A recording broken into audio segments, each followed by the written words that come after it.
I do kind of a three goal system. So it goes process, performance, and outcome. And, outcome is always the easiest goal to set. We all have outcome goals because we're all looking for what we want out of whatever we're doing, right? So we can set those first. High school baseball athletes, team outcome goal would be we want to win state, right? We want to make playoffs. Wins is the outcome goal almost always.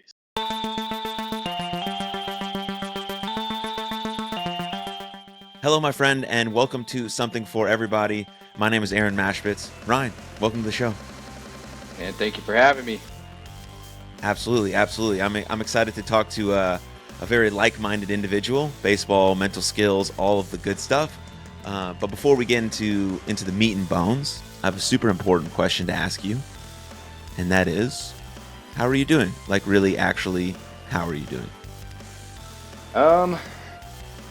Busy, tired, wearing a lot of hats right now, but actually reflecting on things like that, blessed.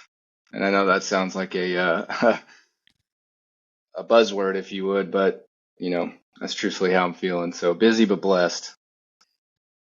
What are the hats you are currently wearing?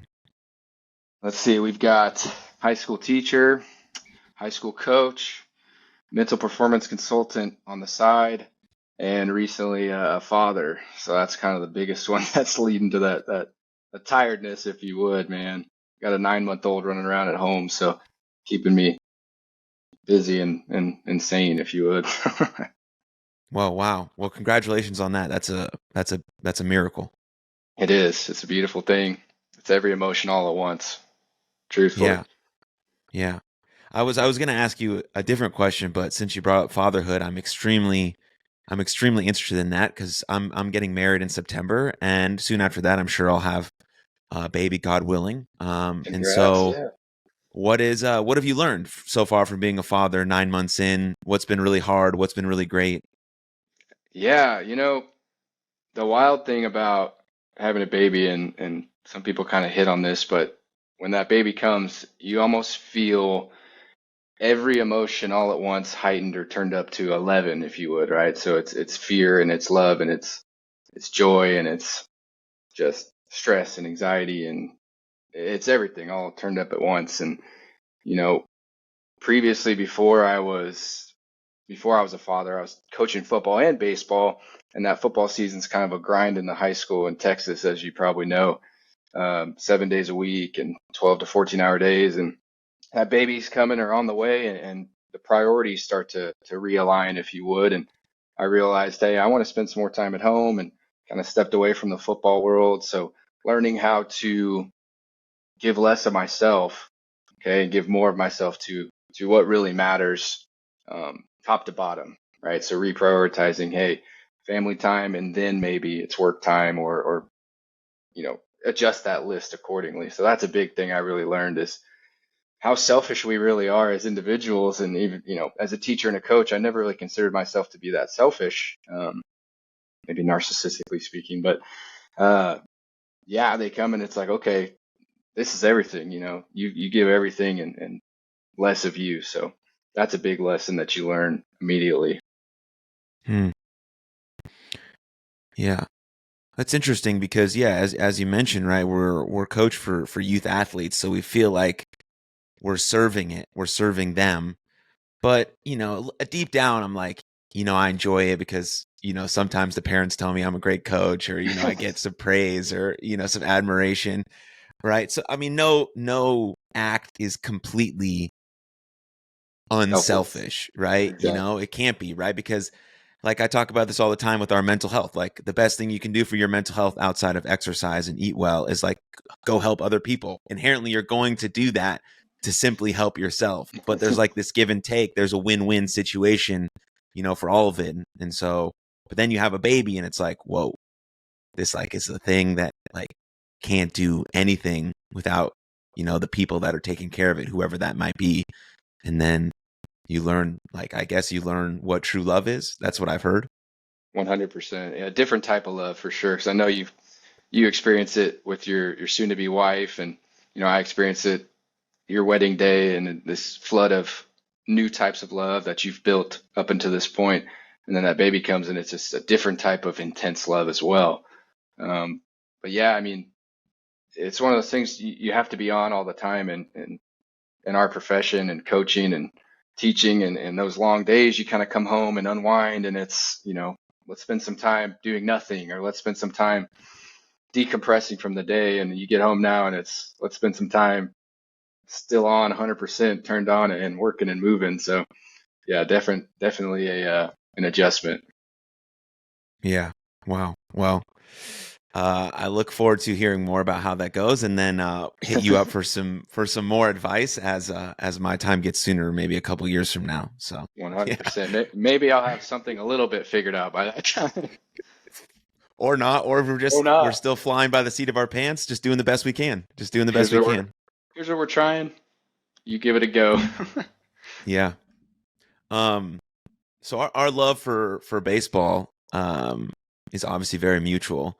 I know what baseball has taught me, but it took me a very long time to realize it, because I had a lot of resentment towards the game when I was finished playing. Maybe you feel the same way, but what was your baseball career like, and maybe share some lessons potentially that impacted your life forever that you might have learned from baseball? 100%. You and I are so similar because we both grew up in the Texas baseball atmosphere. You went to Plano West, and I was down in San Antonio, Reagan High School. So competing at a pretty good program, two good programs. In our time, or I'll hit back on this in a second, but going through, competitive high school program, being able to be recruited to go play Division II baseball in West Texas. And like you said, kind of looking back, I was learning things maybe not so explicitly, like teamwork and responsibility, and how to sacrifice for others for a greater purpose and good. But I wasn't learning things like how to regulate emotions, or how to build my own confidence, what my self-talk looked like. And in reality, I didn't learn a lot of those things until I started coaching and then went into my master's program. And I look back on my baseball career like, man, I kind of wish I had these things when I was playing. And I don't know what it was like, for you through your high school and college career, but these things were never really explicitly taught in our day. I think we're the same exact age almost, but I was the type of hitter that would, when I was good, I was great, right? So confidence was rolling. I was a streak hitter. I was hitting 350.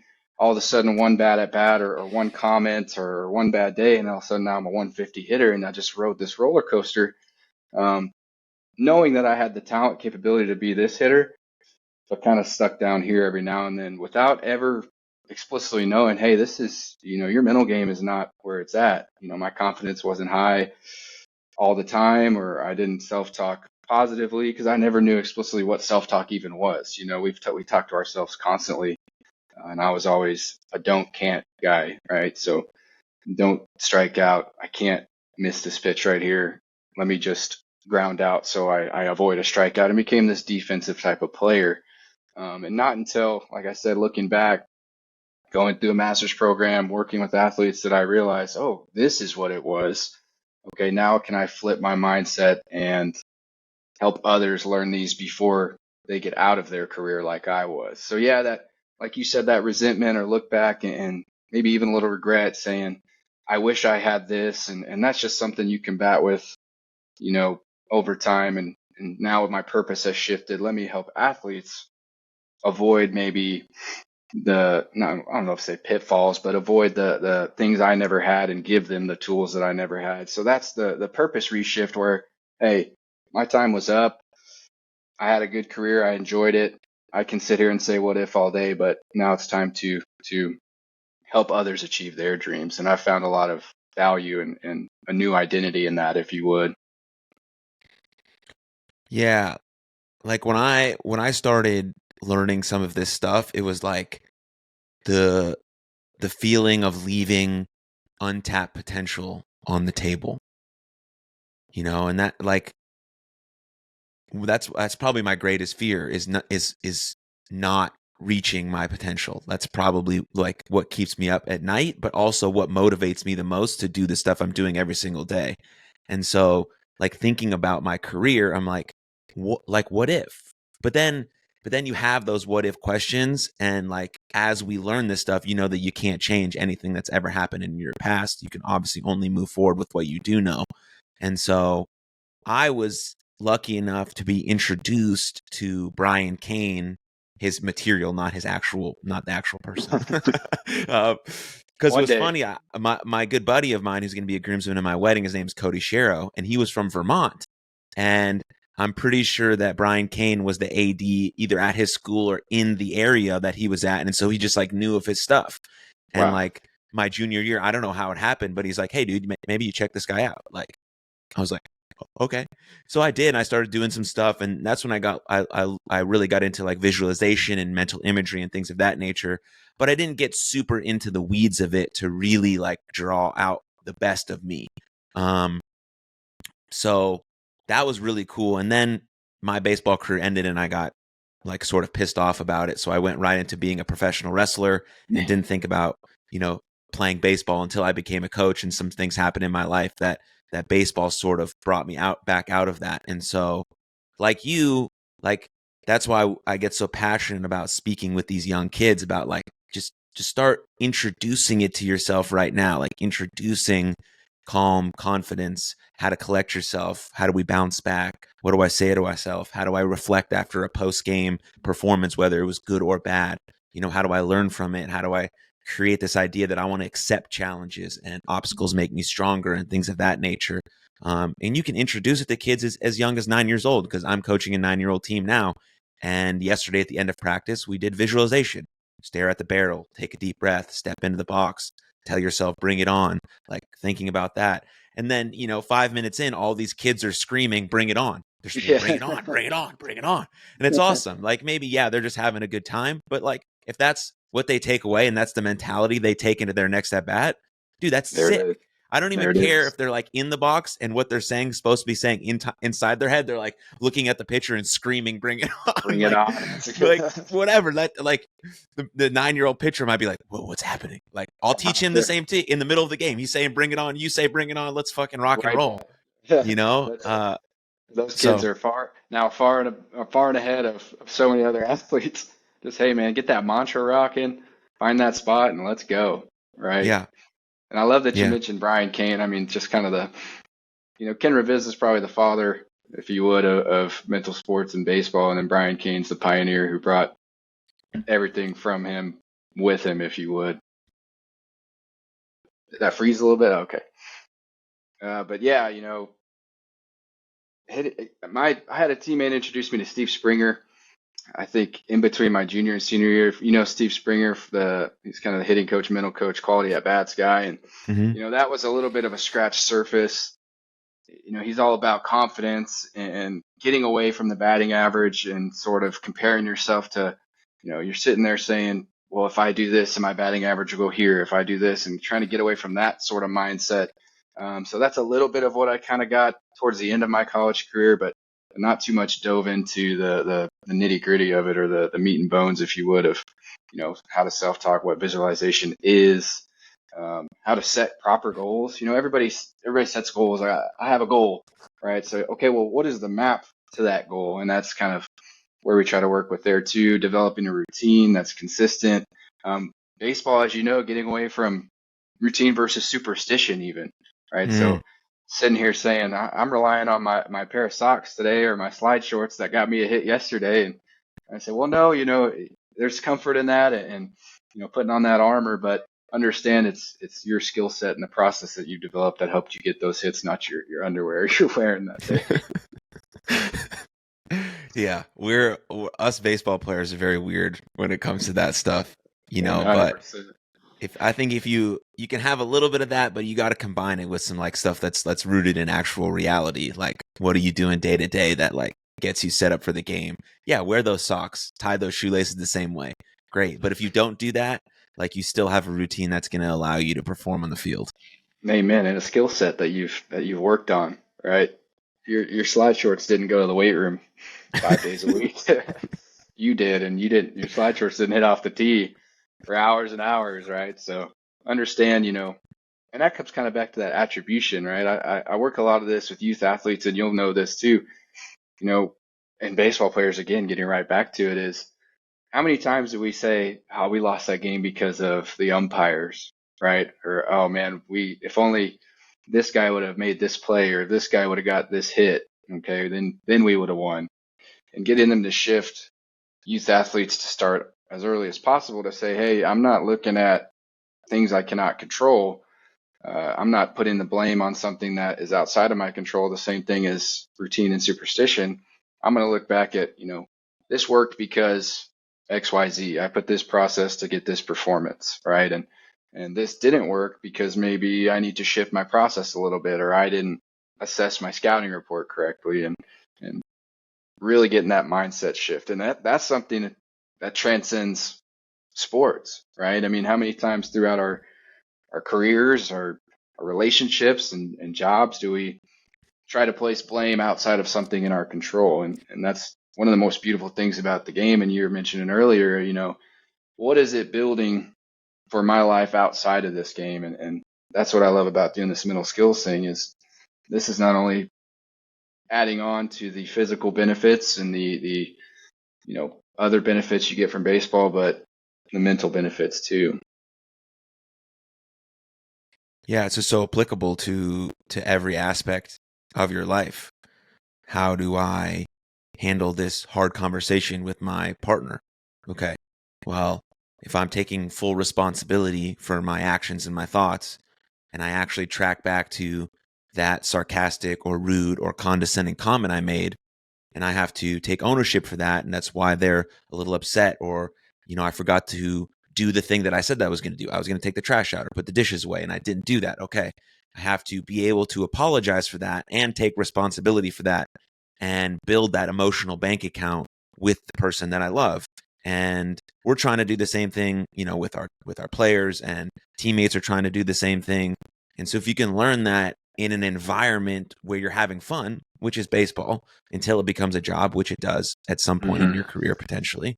But at that point, Absolutely. you've already built the intrinsic love for the game. So you're just out there getting after it. But anywhere between 6 and 14, it's for the fun, the enjoyment, the love. And so we're building that inside of something that's fun, and then being able to extrapolate out that into our relationship with our teacher or our classmates, or, we get a C on a test and we're like, yeah, I really actually did not prepare for that as much as I could. I got by, I got the C, but deep down, I know that I could have put in a little extra work there to get a B, or to get a C plus, or to get an A, or whatever the case may be.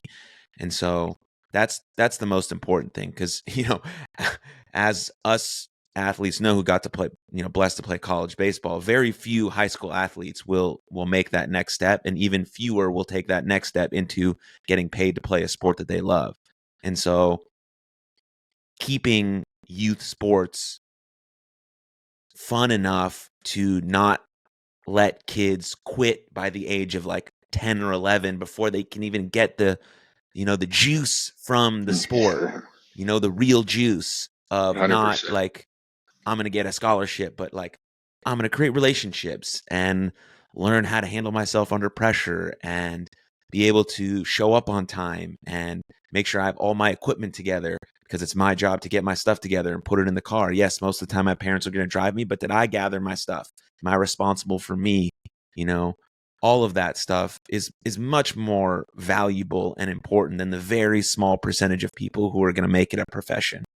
100%. And I know, you can speak more on this, being working with 9-year-olds, but it seems the business side of this, or the job side of this, is getting lower and lower in age. And it's, as a high school coach looking at guys coming through, it's almost, I don't want to say tragic. It's, the fun is so lost so early nowadays, that it's, let me get recruited as a 10-year-old or a 12-year-old. And I know you spoke a lot with Scott Fox on this, and, there's so much pressure now on kids at such a young age to play this fun game, that there's burnout by the time they get, well, not by the time I see them, right, in high school, and they're just worn out. And I think there needs to be some sort of shift. I don't know what that would look like. It's hard to regulate select ball and these private club ball teams, but you're exactly right.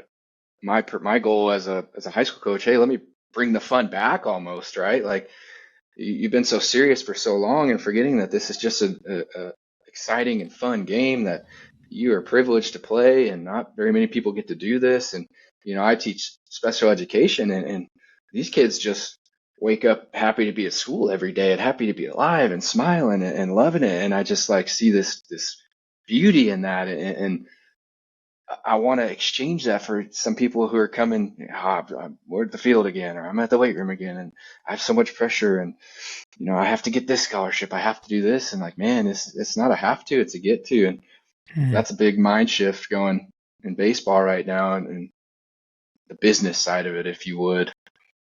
I don't know, how do you feel? Do you see that too? Oh man, you you said the right word. Tragic. That's what it is. It really is. Because if we cannot keep kids in sports at least until they get into high school, like if they get into high school and they decide they don't want to try out for the team, totally cool. Totally cool. But if they can play a sport or all of them until they're Yes. 14 years old, man, that's powerful. But I understand that everything revolves around money. I get that. I do. I'm not an idiot. Okay. Like, I know that I need money and I have to make money, and everyone needs money. I get it. And when you find a business model that works and it produces millions of dollars over and over and over again, you're going to continue doing that. I understand. So people like Perfect Game and all of those things, I'm not faulting you for creating a business model that is crushing it. I understand. 100%. But there has to be a level of morality that we choose to have for the sake of the kids playing the sport. It is ridiculous to have rankings for baseball teams at 8 years old. 100%. You can still have all of the tournaments in the world. You can still charge $500 a team. You can still charge all of this. You can still charge a gate fee and all this stuff. You can do all of that. You can charge $45 for a pair of shorts that say PG on it. I love it. I love marketing. I love the hustle. I love all that stuff. But you do not have to rank anyone who's 8 years old. You don't.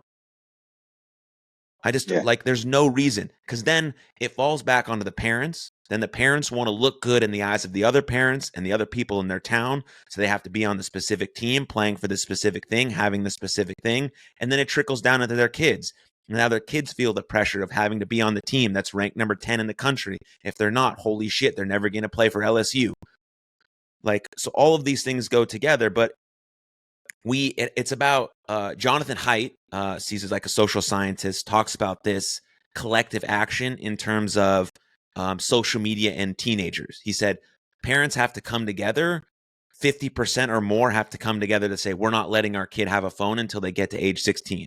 It has to be the same type of collective action on baseball parents or sports parents to say, we're not going to allow our kids to be ranked. We're not going to play in this sort of money grab, like ranking pressure situation. We're just going to play baseball. We're going to get around a good coach who wants to have fun, but also is going to teach my kid the fundamentals, because those go hand in hand. Like, sometimes baseball practice is boring. It's always going to be that way. That's why major leaguers do spring training and all they do is get hit fungo and do bunt plays like over and over. Like, it's going to be that way as a young person as well. But we have to have collective action. Like, if one parent on the team says, this doesn't make sense, they're booted. That parent's gone. Get him off the team. Yep.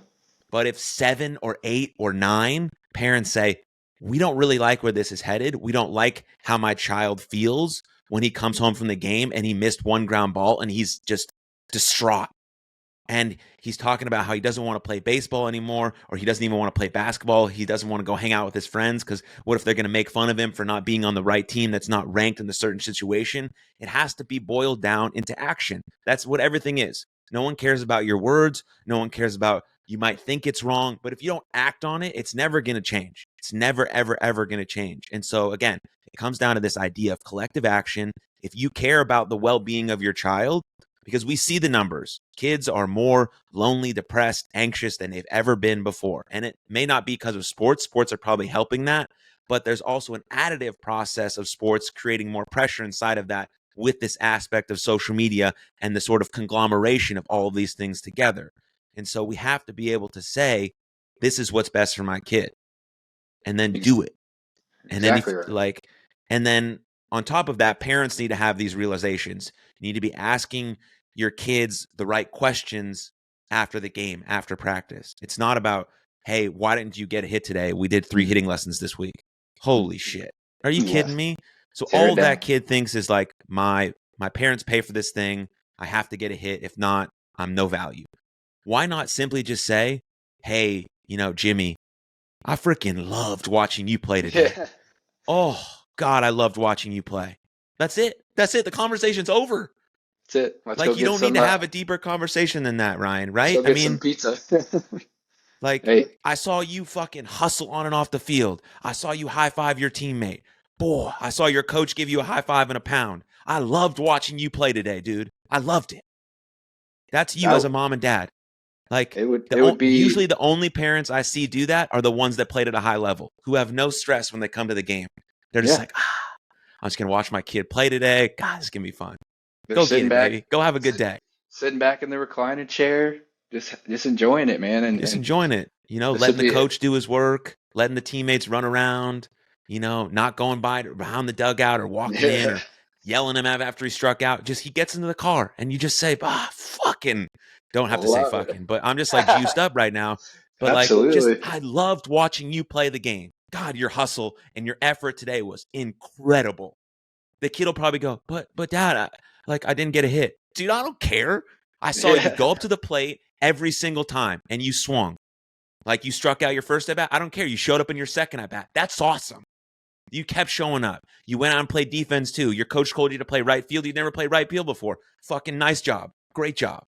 Like, that's the Amen. conversation. That's it. And then you take him home. And then he's like, wow, I feel pretty good. Like, that's a great I'm day. ready. Like, I'm ready to go back to the baseball field. I'm not dreading going back to the 100%. baseball field now. I'm ready to go to the You'd be cages. Let's go throw. shocked. It'd That's be right. Like, even after the game, he's like, hey, dad, can we go to D-bat or something? Like, hey, we yeah. just played 3 games. I'm ready to go to D-bat. I feel good because You bet, buddy. You bet. yeah, we're gonna throw this arm out, baby. Dude, I mean, and so yeah, it, it would that's what shift I think things. based on your your question.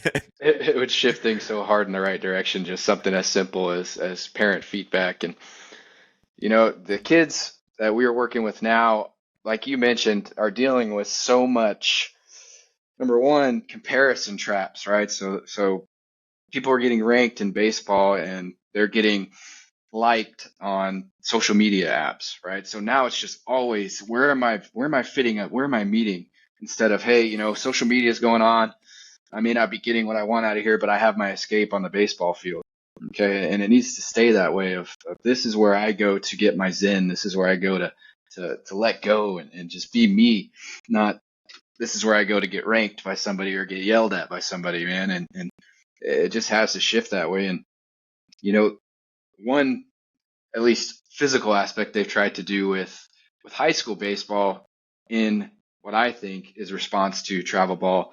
They start regulating pitch counts, and it seems to be the only thing they can do is regulate high school baseball because there's a governing body over it, right? So when all the arm injuries started happening a few years ago, they're saying, okay, well, high schools, this is your pitch sheet. This is how many pitches each pitcher can throw, and this is how many days rest they have to go. If they throw this amount of pitches, it needs to be tracked every single game and turned into your administrators. And that was all in response to because all these kids are going to play travel ball on the weekends. They're playing 4, 5, 6 games a weekend, and then we have our 2 games for the high school game, and it's just, man, our arms are tired. But nobody can regulate travel ball right now, right? So if again, how do you regulate not only the physical aspect but the mental aspect of travel ball? And it's a battle that needs to happen in the high school level. So having these conversations like you and I are having, and incorporating mental skills into the high school curriculum, and just building those relationships here that aren't based on rank or money in my pocket, because I'd imagine that some of these travel balls are making more money than I am as a high school teacher. So that's not what it's about for me, so Yeah, the travel ball industry is um, quite a bit. I mean, I coach a 9-year-old team and a 15U team for a select organization, and it costs a good bit of money to do that. I mean, I think what they get, personally from me as a coach is real quality. So they're paying for good quality, I but believe that it 100%. costs the same no matter what kind of coach you get and what team you're on and who pays attention to you and how many kids are on your team and all of that stuff. And so it's got to be based on quality, not quantity, because I didn't get into coaching youth baseball because I wanted to make a lot of money. I have a job, right? So I wanted to do it because it's really fun, man. I got home from, like, this is my first season coaching 9U, and we've had 2 practices already. And we practiced with them yesterday, and I got home and I just like felt good. I was like, man, Yeah. that was like fun. We did some goalie drills, we did some base running, we hit. Some of these 8 and 9-year-olds can swing it, baby. I Yeah. love it. It's awesome. Like, and Very they're just nice. excited to be there. They're always asking if we can do sprints. I'm like, yeah, baby, we can do sprints. Heck Let's yeah. go.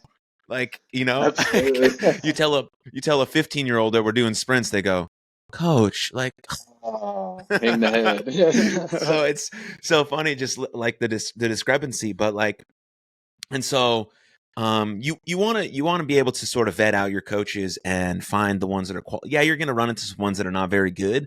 You're also going to run into ones that are really good people, but they just don't know a lot about baseball because of where they played. But I'd rather be with the good guy who's going to teach my kid a lot of life lessons. I can Mhm. get the baseball stuff, elsewhere if I really want to get good. Absolutely. And so, and then the question always comes up for a lot of parents who listen to this is like, but when do I need to get serious? And that's a difficult question because it depends on your child. It also depends on their level of skill. It also depends on how much financial investment you can make. It also depends on where they live and the high school they go to. But as you see your kid develop into this 13, 14 range, once you get into that high school system, yeah, you can start to sort of drill down. You can start to specialize a little bit. I wouldn't do it before that. I think they should play all different types of sports to be able to learn those motor skills, different movement patterns, how to move laterally, up and down, side to side, things of that nature, based on what I've learned from the strength and conditioning coaches that have been on this podcast. But there is a time that you need to start getting serious, especially if you want to play at the next level. But like I said, if you've been playing baseball since you were 6 and now you're 15, you've gotten, like, what is that, 8, 9 years of love for the game. So now when you're practicing 3 or 4 hours with your high school coach, or he yells at you a little bit, or you struggle a little bit, you don't want to quit. It sucks, and it's okay to say it sucks, but you're not going to give up because you've built this love for the thing, and you're like, I'm just going to keep showing up, baby. Here we go.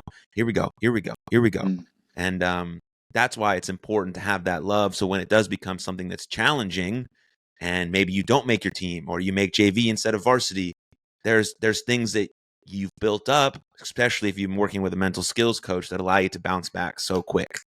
absolutely. It's like goes into developing that why. Why are you doing what you're doing? Because as you know, baseball's not always fun, and the higher you get, there's times where it's going to be not very fun at all. And I remember in college, and I could probably talk college stories all day of, all right, well, it's weights at 5:30. It's we were doing pool at 5:30, and it's conditioning at 5:30, and waking up that early is not fun as a college student, but waking up that early to go run is definitely not that fun. So remembering, hey, this is why I'm doing it, because I do love this game, and getting that built up from the youngest of ages you can possibly get is invaluable. 100%, 100%. And you mentioned goals earlier. How do you discuss maybe with your high school kids about how they should structure their goals? Yeah, so for me, I do kind of a 3 goal system. So it goes process, performance, and outcome. And outcome is always the easiest goal to set. We all have outcome goals because we're all looking for what we want out of whatever we're doing, right? So we can set those first. High school baseball athletes, team outcome goal would be we want to win state, right? We want to make playoffs. Wins is the outcome goal almost always. I don't know why it wouldn't be as a competitive player, right? So let's work back from there. Okay, well, what performances are going to drive wins, and then what process is going to drive performance? So what's our process goal look like? Day in and day out, what am I trying to work on in my game that's going to get me ready for my performance. So if you're somebody who is, I don't know, struggling with outside fastballs, okay, that might be your process for your practice week going into your performance in the game coming up. So my process goal is, hit X amount of, I don't know, oppo front toss or oppo T, okay, high oppo T to stay on top or inside. Okay, so then my performance goal is to, compete at the plate. I never like to do kind of numbered performance goals for baseball players, going back to that Steve Springer outlook. Like, let's have some quality at bats. Let's help the team win. Let's get on base in any way we can. Let's set those performance goals that way. Now, if we in our game get that outside fastball we've been working on, all of a sudden I bang it to right or left field, depending on where you're hitting from. Hey, my process set me up for that performance. And then that performance was what I could control to help the outcome, because the outcome obviously is a collective team effort, considering a team sport. So explicitly, game by game, saying this is what I want to do in this game. Okay, I've got a note card, or I've got my vision board, or whatever you have, or the ability to take with you in your bag or your locker. This is what happened after a self-reflection on my performance. Now let me go adjust my process goals based on what happened in my performance today. Perfect. And then what do you use as a post-game reflection tool for your players or for the kids that you mental skills coach for? So if they've got, I'm very big on writing things down. So if they've got their journal, I like to set their goals in a journal if they can. Here's my performance goals for today. Let's reflect on what actually happened. We've got such a statistically saturated game. There's a statistic for everything now, but okay, let me check on how do I think I succeeded? What was our outcome? Did we win? Okay, if we did not win, what can I do in my performance? I went 0 for 4 today, but I got walked once. Okay, why did I go 0 for 4? Really assessing their mindset conversationally. Hey, what were you thinking about at the plate? Why do you think you struck out in this at bat? What was going through your mind? What could you have changed to maybe draw a walk, get hit by a pitch, do a sac fly, sac bunt, and just taking away the pressure of you have to get a hit in this situation, and that's what success looks like. And then reflecting on, the stat sheet, if you would. What did you do, and what can you shift to next game? What I always found, or what I thought envisioned challenging for at least a high school coach who also is really well versed in mental skills like you, how do you pick and choose like when to potentially work on baseball skills, fundamentals, plays, or things you need to work on while integrating some mental skills inside of that? Or is there a separate thing that you do, or how do you work through that? The teams that I've worked with, through mental skills while being a coach as well, the head coaches I've worked under have really done a good job carving out time to do kind of team sessions. But anytime if I'm going to the cages and I'm working with hitters, everything ties in together, right? So it's not just get your foot down, get your hands back, keep your head behind the baseball. It's, okay, what's going through your mind right now while you get your foot down, hands back, and head behind the baseball? Okay, what's your self-talk like? Do you have a mantra? Okay, so we just hit this ball, off, right? We flared it up into the side of the cage. Let's take a step out of the box, even in the cages, right? Let's make it as realistic and game-like as possible. Let's take a step out of the box, find that focal point on your back, take a deep breath, say your mantra, and get back in there. Okay, let's say we're in an inner squad.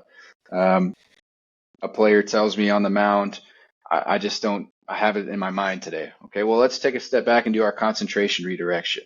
All right, so maybe it's not mechanical, but you have an opportunity in baseball. It's such a unique sport where we can take so many pauses, if you would. It's a great way to pause, and Brian Cain speaks a lot about the pause and how important it is. And step off the mound, right? You have the ability to step off the mound. You have the ability to step out of the box. Okay, so let's incorporate mechanical routines, if you would, right? If a kid doesn't get his foot down, etc., and our mental game. So I'm gonna get my foot down, and I'm gonna bang this ball right here. Yeah, I love it. I love the idea of just making it part of the structure of how you coach, because so often it's like seen as this thing that like someone who's like not well needs to focus on, right? But I like through all the good work of people like Brian Cain and Dr. Michael Gervais and people who like making it something that like if you want to be the best in the world and you don't train your mindset, you're just not going to get there. You're Mhm. not going to get to the edge. You're not going to be the tip of the arrow. And so my favorite thing about that is like when Dr. Michael Gervais was working with the Seattle Seahawks, he was like, yeah, I didn't have an office. I just was like walking around, talking to people as one of the coaches just to make it as like easygoing as possible. So we would have a 5-minute conversation here. We'd have a 10-minute here. We'd have a 15-minute here. And then as people got comfortable, if they needed more from me, of course, we could schedule something that would be a little bit deeper. But I'm just trying to make it another skill. Oh, we're going to go do film room. Okay, Gervais is there. Maybe we'll talk to him while we're thinking about this. Like, okay, Coach Ryne is there. He's working on everything integrated as once. Because if I'm going to be a good fielder, good hitter, good pitcher, good catcher, whatever it is, and my mindset is backing that up, whew, man, I'm ready. I'm ready, and Yeah. I'm very capable to be on the baseball field. It's the best thing. I mean, everything's about blending it all, right? Even skill sets, you have to blend so many different physiological skill sets to play this game. Okay, so baseball again, approach. We talk approach so much and approach and approach and approach. Well, approach is the middle game. So tying it into the approach, now I'm helping you. Hey, we've got an approach because my mindset's right to go on with my physical attributes. Yeah. Yeah, if you're still listening to this podcast 42 minutes in and you're not a baseball player, just Like, just remember that all of these things are applicable to you in the domain that you're in, right? How you approach your day to day. What's your process like? What performance goals do you have? Do you have any outcome goals? Are you able to take a deep breath and control your response? Maybe after your boss yells at you and you're about to get on a sales call, that's your response. Your response right there could be everything. That could be the biggest deal you ever close if you control your response, or it could be the one you lose out on. And so all of these things are applicable into your domain. Ryne and I just really like baseball. baseball. So that's what we talk about. But just want to mention that if you're still here, 45 minutes in. But 100%. another thing that's super important is care, like caring for the people that you work with and making sure that they know that you care. How do you do that with the people and the players that you work with? Everything comes down to relationship building, and to me, that's all conversational. Okay, Hmm. and with high school kids, one of the biggest things is asking them questions that don't pertain to mental skills or baseball, right? So just trying to shoot the shit with them a little bit. Hey, how was class today? Did you fail a test? What are your grades like? Okay, you flirting with any girls over there, and just trying to keep it funny and light, and that goes beyond. I'm here to get something out of you in baseball. It's like, no, I'm here to give something, put something into you for life.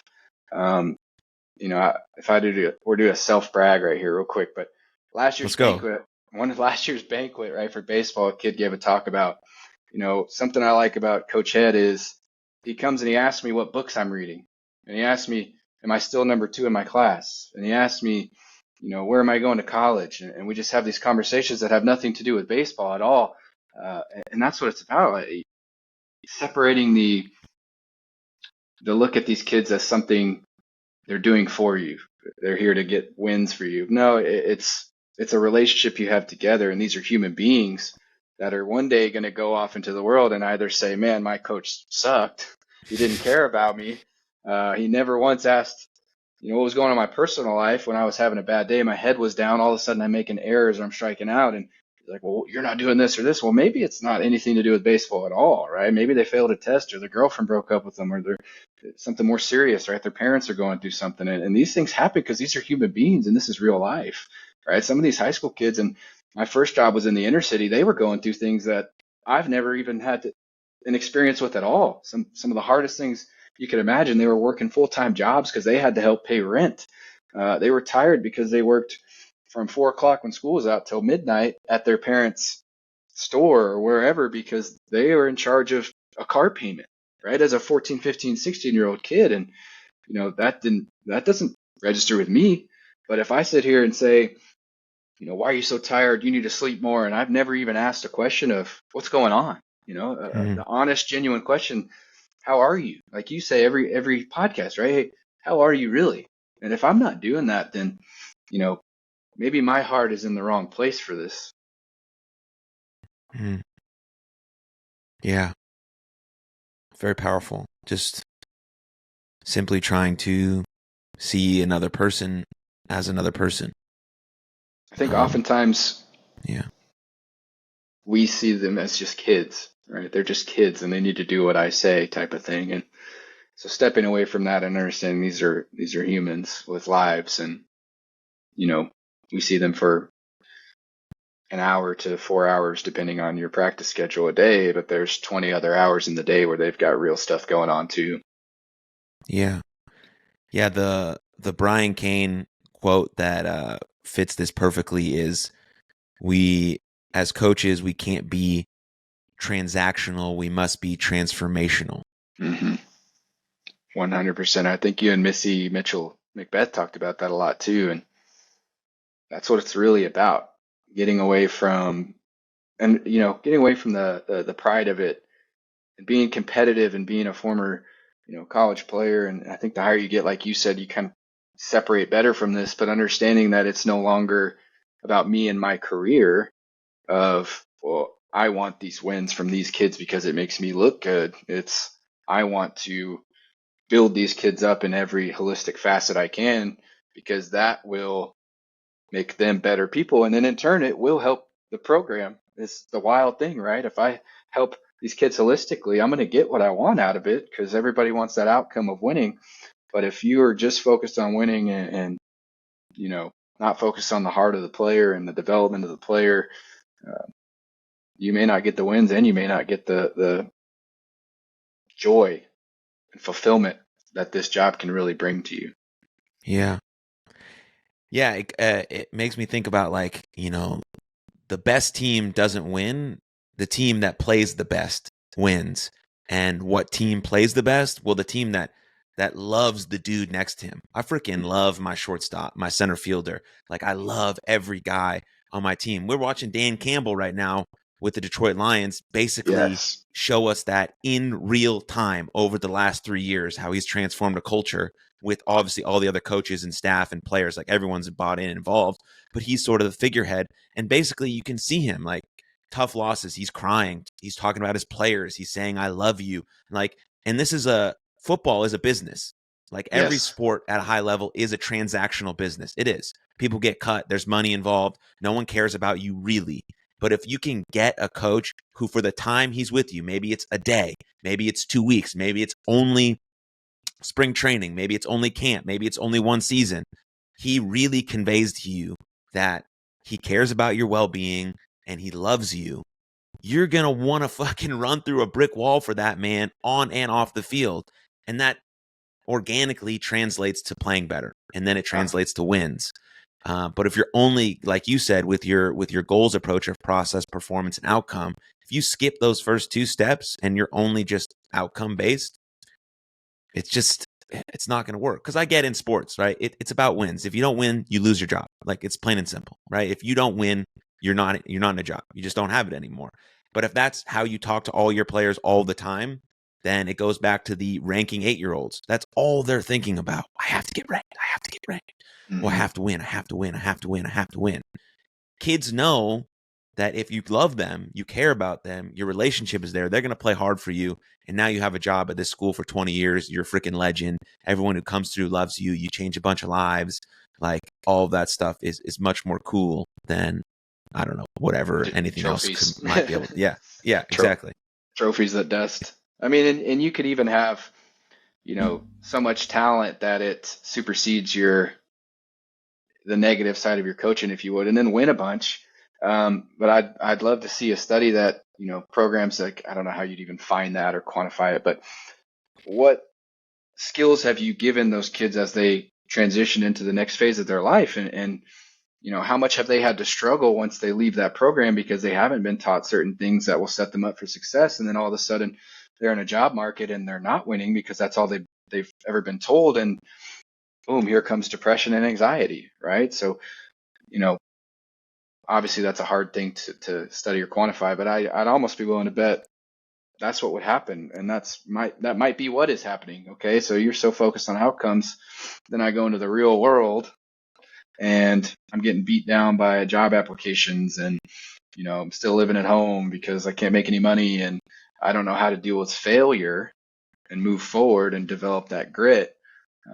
Because my why was only tied into how much can I win. I just want to win, win, win, no matter what. Right. Yeah.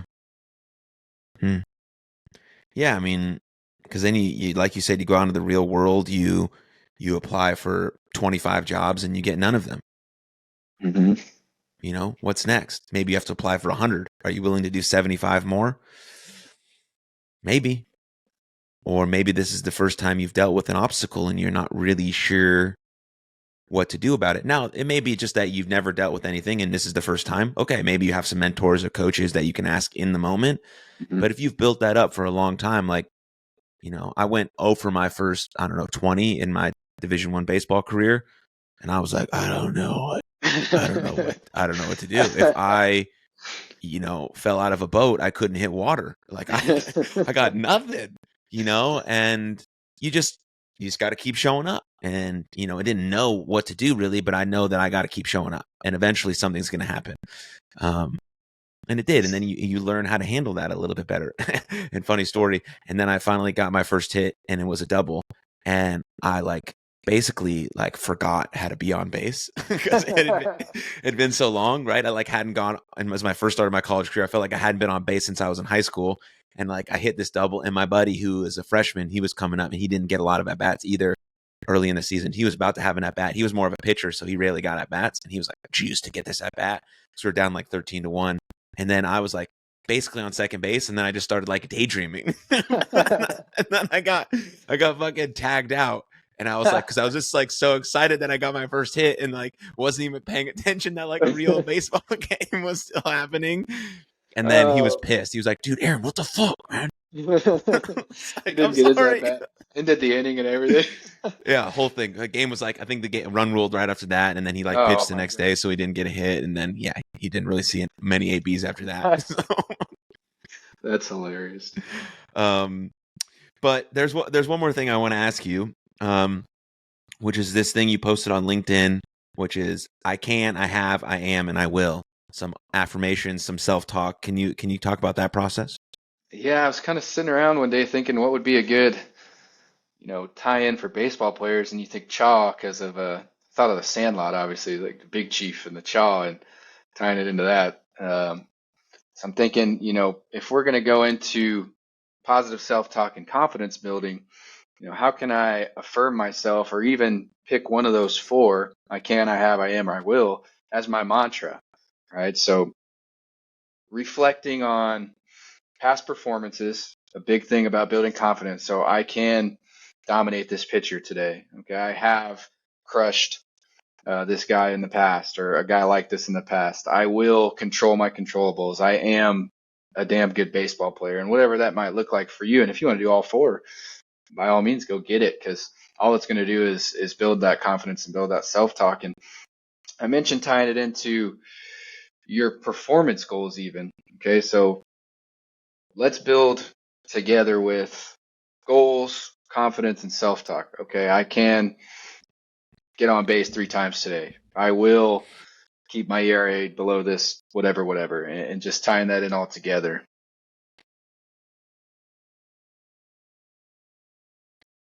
Nice. That's another thing that transcends baseball, right? You could do this every night and every day in your everyday life. So I can, I have, I am, I will. Yeah, beautiful. I mean, that's a fantastic way to start the day rather than immediately picking up our cell phone. Mm-hmm. So, you're laying in bed, you woke up, your alarm went off because you don't use your phone as your alarm. You use something else as your alarm. Just a little note there. There you go. Yeah. And you're awake. You're like, man, it's awesome to be alive. Thank God for another day. And you take a few deep breaths and you say, I can, I have, I am, I will. And then you put your 2 feet on the ground and you get rocking and rolling. What a great way to start the day. Dominate the day with that, man. Yeah.